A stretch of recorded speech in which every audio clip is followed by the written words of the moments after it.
നമസ്കാരം. എല്ലാവർക്കും ഒരു നല്ല ദിവസം ആശംസിച്ചുകൊണ്ട് നമുക്കൊരു മൂളി പൊറോട്ട തയ്യാറാക്കാം. ഇതാണ് മൂളി, മുള്ളങ്കി, റാഡിഷ് എന്നൊക്കെ പറയുന്ന സാധനം ഇതാണ്. ഇതിൻ്റെ നമ്മൾ തോല് കളഞ്ഞിട്ട് ഈ ചീവലിൽ ചീവി വെച്ചിരിക്കുന്നതാണ് ഇതൊരു 100 ഗ്രാം ഉണ്ട്.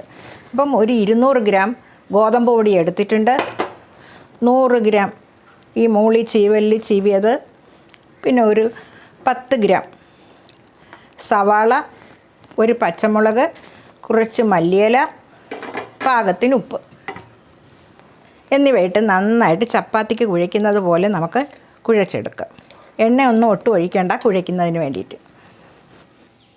അപ്പം മൂളി പറാത്തയുടെ മാവ് തയ്യാറായി കഴിഞ്ഞു. ഇനി നമുക്ക് സാദാ ചപ്പാത്തിക്ക് മാവ് എടുക്കണ പോലെ എടുത്ത് നന്നായി ഉരുട്ടി പരത്തിയെടുക്കും. ഇനി നമുക്കൊന്ന് പരത്തിയെടുക്കാം.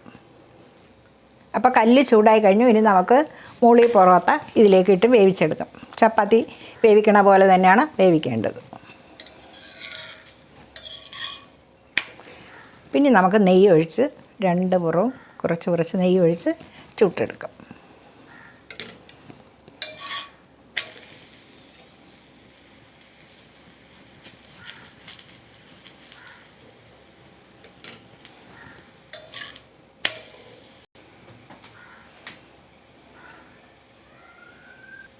അപ്പം നന്നായിട്ട് കണ്ടോ, നല്ല നമ്മളുടെ ചപ്പാത്തിയുടെ കളർ വന്നു കഴിഞ്ഞുണ്ടോ, ഒരു ബ്രൗൺ കളറൊക്കെ വന്നു കഴിഞ്ഞു.